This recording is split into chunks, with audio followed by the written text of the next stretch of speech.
wondering.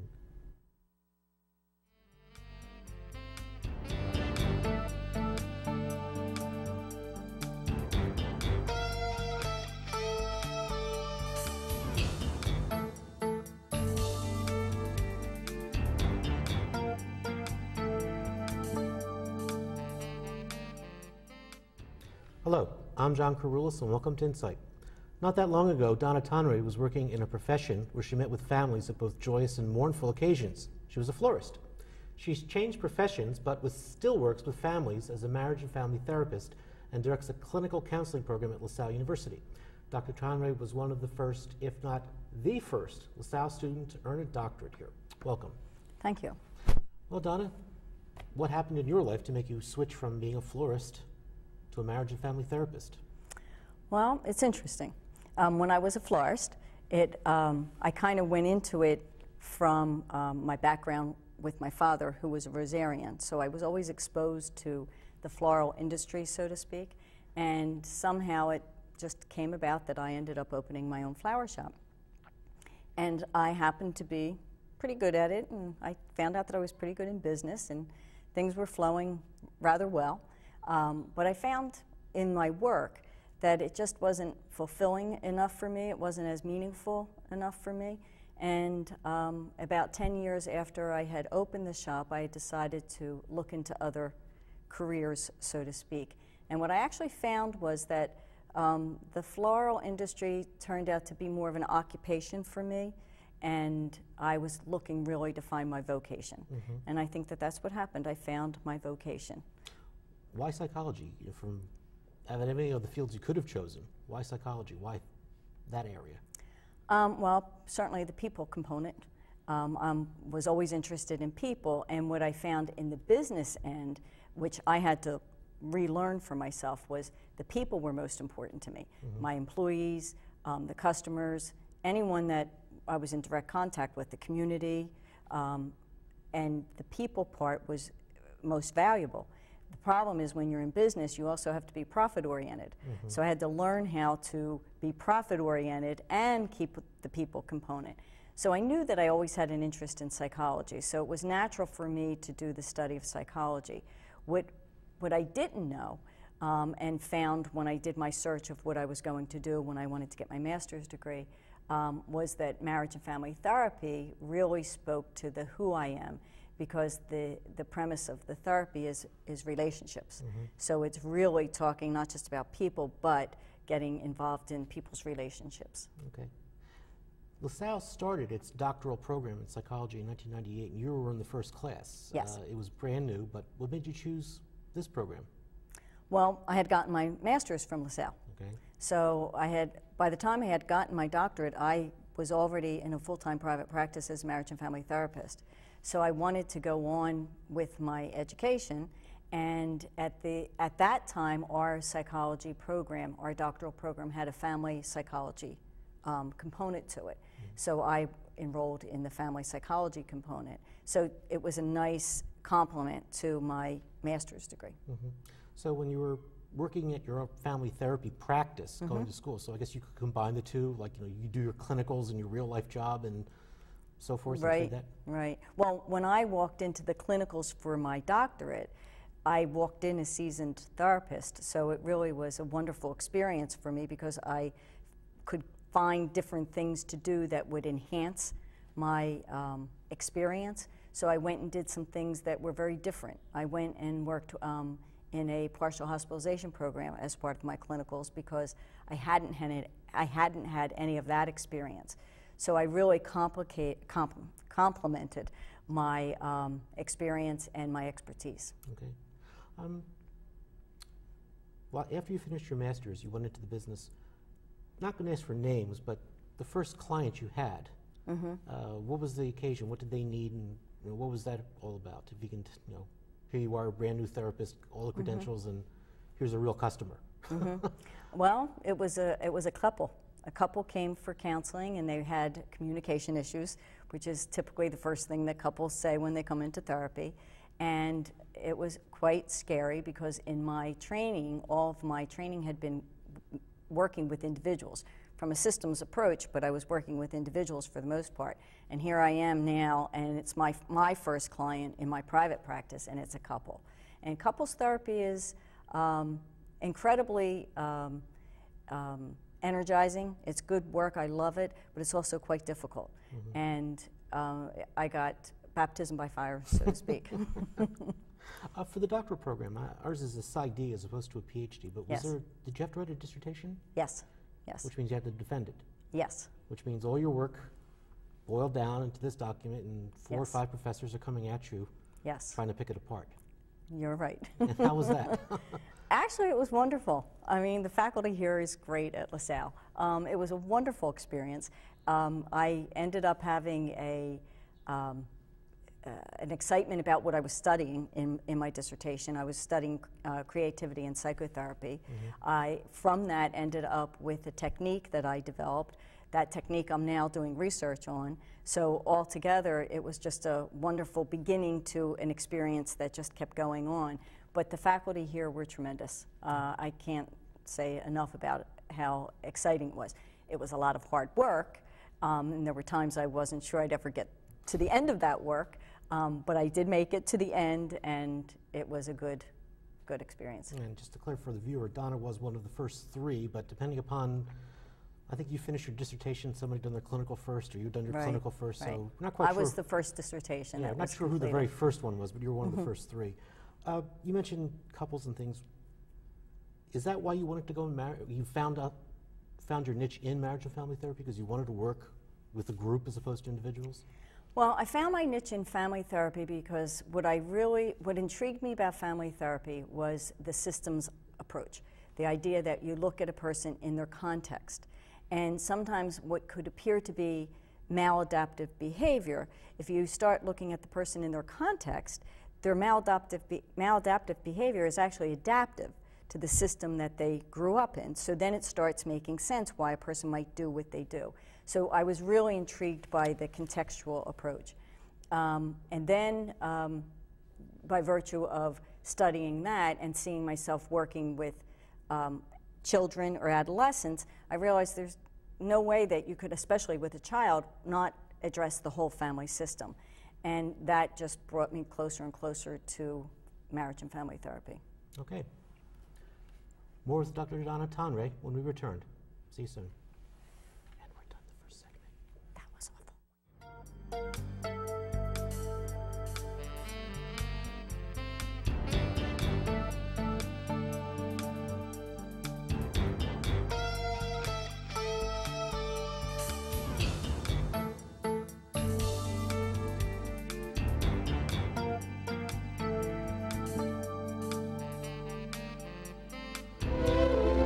Stormed beaches and freed countries.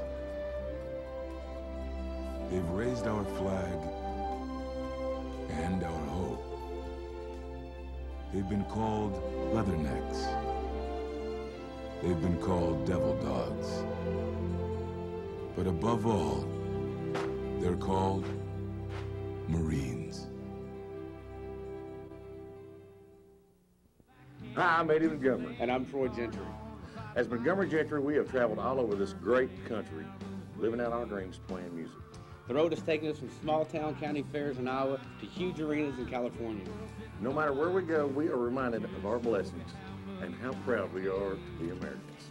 But most importantly, we're proud of our men and women serving in the military nationwide throughout the world. Without them, we wouldn't have the freedoms we enjoy right now. Half of young Americans can't locate economic powers like Japan and India. 20% can't even find the Pacific Ocean. Without geography, our children aren't ready for the world. Understanding connections between people and places is critical. So we created mywonderfulworld.org. Go there now for your free action kit. Help kids understand their world today so they can succeed in it tomorrow. You don't have to knock yourself out to prevent diabetes.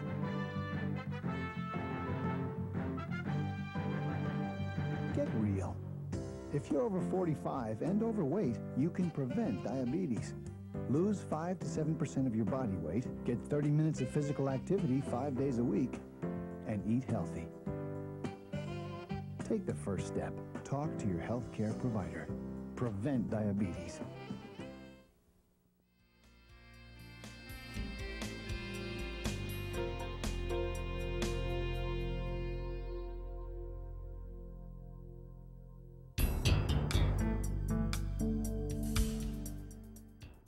Back. We're talking with Dr. Donna Tonrey, a marriage and family therapist who also directs a clinical counseling program here at LaSalle.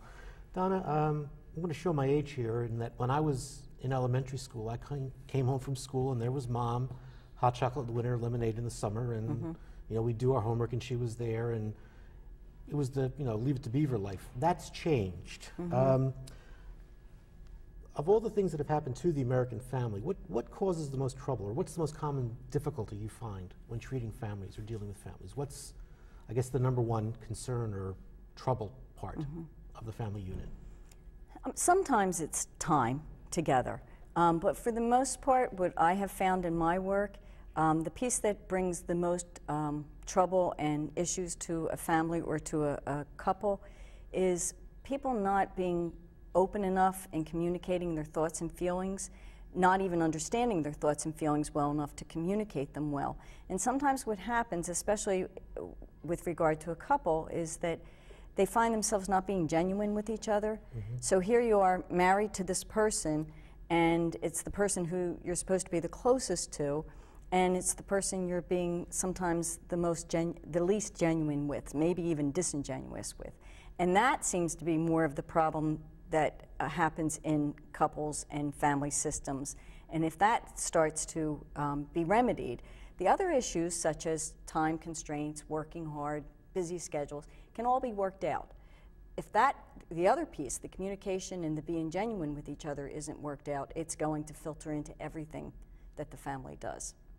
Now, I've never been married, but okay, you know, for now as you both shall live, you know, when you're making a marriage, you make a commitment for the rest of your life. Aren't they being genuine, or is it because they're not genuine enough during the courtship phase or the marriage phase? Or how do you marry someone and yet not be genuine and open with them? This is the person you're supposed to be this way with. Right. Well, when two people marry, they are who they are at that given time, but then life happens, situations happen, people change, people grow, they become more, hopefully, of who they are. And sometimes people have a difficult time accepting the changes within themselves, which then makes it difficult to accept changes in another. And so I would say that you can get married, but 10 years down the road, you're not married to the same person. That would be sad if you were, because that means in 10 years, neither people grew or changed. So it's supposed to be evolving. We're always becoming who we are. So the relationship needs to evolve. And sometimes what I think people do is they think when they get married, the relationship has arrived. And in my opinion, the relationship never arrives. It's always evolving. And as long as the people can evolve with it, the relationship will stay energized, invigorating, and hopefully continue to strengthen the commitment. Do you hear the phrase falling in love? Do people fall out of love? Certainly. People fall out of love. Sometimes I think people misinterpret in a marital situation, falling out of love. I don't think that they stop loving each other. Sometimes maybe the romance gets kind of put on the back burner because of life situations. But people can also fall back in love with each other. So marriage is kind of like an ebb and a flow.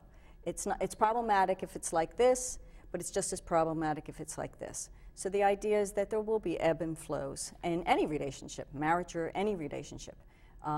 And sometimes people think it's not supposed to have any downs. And the reality is there's always ups and there's always downs. Right. When you say two people, is it, in your experience, in your therapist, in your practice, is it because both people are not being genuine, or it's one person in the couple who's not being genuine and you have to get that person to open up? Typically, it's one person when a couple comes in. Because usually, if it's two people that really aren't being genuine with each other, there's not a force coming from either one of them to come and get some help. Usually there's one person that is the drive to come into therapy. And once that happens, then a balance begins to occur, and then both people if they engage in the therapy and both are interested in doing the work, then of course the relationship benefits. You mentioned couples. Have you counseled whole families? Oh, certainly. Mm-hmm. What's it like when you've got the parents and the children, I suppose, in a neutral setting? Mm-hmm. What's that like? Well, it can be quite interesting because you have sometimes 5, 6 people in the room, and you have to hear everybody's story and take everyone's perspective into consideration. And when you speak, you have to make sure that you're allowing each person to know that their voice matters. Everyone has a side. So it's invigorating. Can be difficult. There's no magic formula, but what, in your opinion, makes for a good marriage? What are some of the elements that, or what do you hope to get your clients to do to keep a good marriage?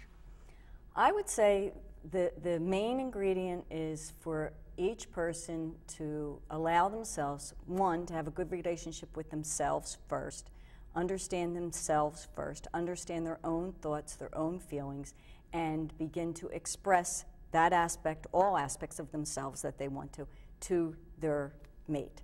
And if people do that continuously, I think they grow by virtue of being in the relationship with this other person. They grow as individuals and they help each other grow. If people tend or try to be what they think the other person wants them to be, then they're being disingenuous. And then you can't build on that. It's like building on sand. Your foundation isn't firm enough if someone's being disingenuous.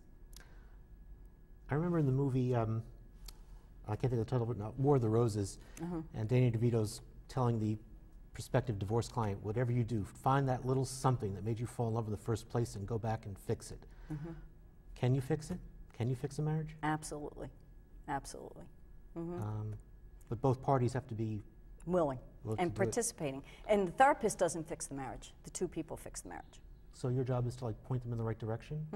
And help them do whatever it is that they need to do for themselves and for the other. All right. Okay, we talked about husband and wife, parent and child. Do parents resent, in some respect, having to put everything out there in front of a stranger, as it were? I mean, first of all, what prods them to go into counseling in the first place? If an entire family, that is. Well, excuse me, I would think for most people it's because they want things to get better. Right. But it's difficult. I mean, here you are a parent, you're doing your best, you're giving your best, you're trying your hardest to have this family be the healthiest they can be, and something's not working. And now you come to, as you said, this stranger, and suddenly you're putting your whole life out there.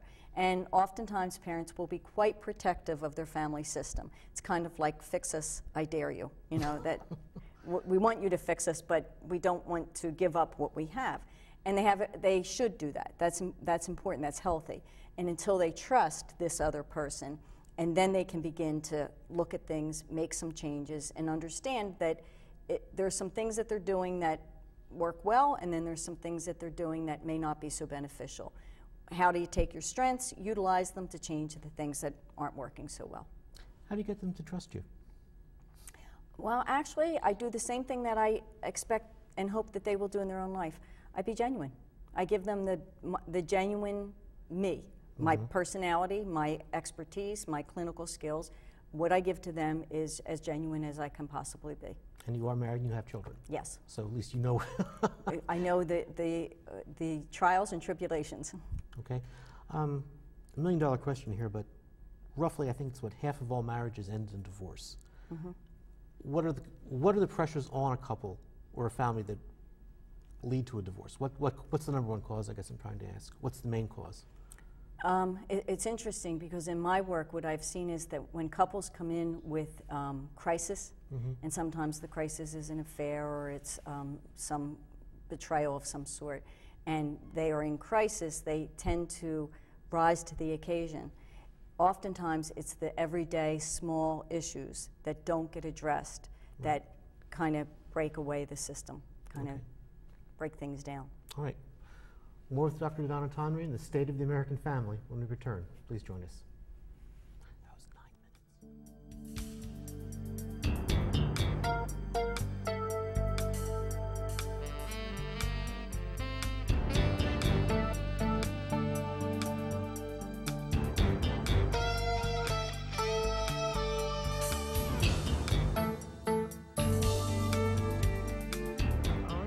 health is threatened by diabetes, but we can fight it by controlling our blood sugar. I choose healthy foods. I exercise every day and keep my blood sugar close to normal. I always take my medication. Control your diabetes because our young ones look up to you. We must take charge for future generations. Control your diabetes for life. Call 1-800-438-5383. Should I be planning better for retirement? Isn't it about time to renew my driver's license? If I go back to school, can I get a student loan? Will Medicare cover tattoo removal? Can Social Security cover... Relax, Tony. Go to firstgov.gov. They've got all the answers. The answers to all your government questions are always right there. Can we get some pancakes? Just log on or email firstgov.gov. And now, another adventure with Savings Man. Look, honey, it's my Social Security statement. Oh, gosh, how are we going to retire on that? Never fear, young savers. It's Savings Man. You need to save more. You'll need this. Oh, the ballpark estimate worksheet. That's right. Get it at choosetosave.org and find out how much you'll need to save for your future. Gee, thanks, Savings Man. No, thank you. So visit choosetosave.org and stay tuned for more Savings Man. Estoy haciendo voluntario desde que tenía 16 años. Mi padre siempre dice, no esperes que les pidan. Mira alrededor y haga. Hoy quiero inspirar a otros. ¿Será sirviendo un alimento a los que necesitan más o ayudar a un vecino? Adelante, inspirar. Cambiemos el mundo. Llama al 1-800-424-8867 hoy o visita www.getinvolved.gov.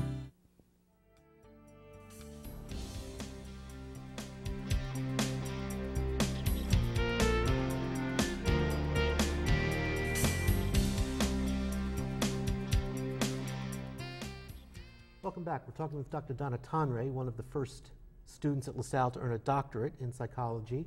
And now Dr. Tonrey is not just an alumnus, she's a faculty member here at LaSalle running a master's program in marriage and family. Marriage and family. I'm the director of the Marriage and Family Therapy program, and I'm also involved in the clinical counseling psychology program. Okay, and so how long have you been doing the double duty as both a practicing professional and an educator? Since 2002, and it's interesting because one informs the other. My clinical practice informs my teaching informs my clinical practice, so it really is a very nice blend. Okay, and you direct the program based primarily in Montgomery County? Well, I direct the Montgomery County campus. In that program, we have our counseling program that students can do from start to finish, and our marriage and family therapy students can take some of their courses there. We also have an addictions program and an industrial organization psychology program. But I'm also director of the marriage and family therapy program, which students can do completely at the main campus or at the Bucks campus. Okay, and I think you've just received your state accreditation? Well, actually, it's accreditation from the Commission on Marriage and Family Therapy Education. And it's the highest accreditation a program can get in the field of marriage and family therapy. So we're all very excited. We've been working on it for quite some time. Our program has always been excellent and really always met the criteria. We just decided to go for the accreditation, and we made that decision as a faculty and a department, and we went for the accreditation. We got accepted, and we're all very excited about it. All right. I want to talk just a little bit about families that have divorced. I mean, it's inevitable, not inevitable, but it happens. Grandparents seem to be playing a very big part in raising grandchildren these days because of divorced parents, working couples, things like that. So have you seen that as well? Yes, yes, it's pretty common today. And unfortunately, when a divorce occurs, if both parents have to work, it creates a difficult situation, and therefore the grandparents come into play. And sometimes it works very well, and it's a positive for the grandparents, but sometimes it could be a strain and a difficulty. So now, you know, the whole family system is affected, from grandparents, parents to children. Right. If you're divorced and raising children, even if you put them first, it has to be difficult. What are some of the issues a divorced couple face when raising children? The one that I see that's most common is if the two parents cannot separate their parenting responsibilities from the difficulties they had as a couple. That filters into the parenting situation, which then of course filters down to the children. So the most difficult thing that parents have to do is separate the two, that they still are parents together. So in other words, when two people go to divorce, they're divorcing each other. They're not divorcing their children. The children matter just the same as they did when the couple was married. And that seems to be probably the issue that most people struggle with. Do many people stay together until the children are quote unquote grown and then decide to get divorced, but they'll stay together for the sake of the children? Yes, that's fairly common as well. And what I'd like to see people do is, if they're staying together for the children, well, if you're already in it, you might as well figure out a way to make it better. But oftentimes people will just give in to that and say, well, we're staying together for the children, and then when the children are grown, they'll get a divorce. Right. One thing I've noticed in the psychology programs, the graduate programs themselves, they tend to be predominantly women. And this was not always the case. Why do you think more women are getting into this field than, say, a mix of 50-50? Well, I think what started it, and I think it's changing somewhat, but probably was more economics. I don't think it's that men aren't interested in the field, but if a man was the main wage earner and the provider in the family, what was happening in the field was that the wages were not going up as much as other fields. And technology and just other fields were rising quicker with regard to finances. So that was one of the reasons that I think that some men did get out of the field. But what I've noticed in our program, we have quite a few men that have come back, they're coming into the field as a second career. So I think also it's that vocation, occupation aspect that I experienced as well. So people do often come in as a second career. If someone wants to change and become a marriage and family therapist or any kind of a therapist, what do they need to bring to the program, and what kind of requirements would they have to do education-wise?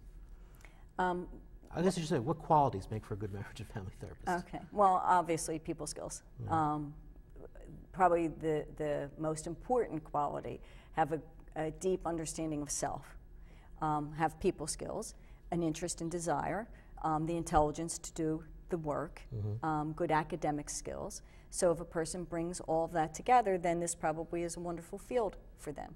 But we have the marriage and family therapy field, we have the counseling field, we have the psychology field. And what's interesting, each discipline approaches mental health with the same goal. The goal is the same, the approach is different. And people are different, and we need different approaches. So I would also say that people find the approach that most speaks to who they are, and then they'll do their best work. Okay, final question. You get to heal families. Is that the fun part, best part of your job? Well, actually, I get to watch families heal themselves.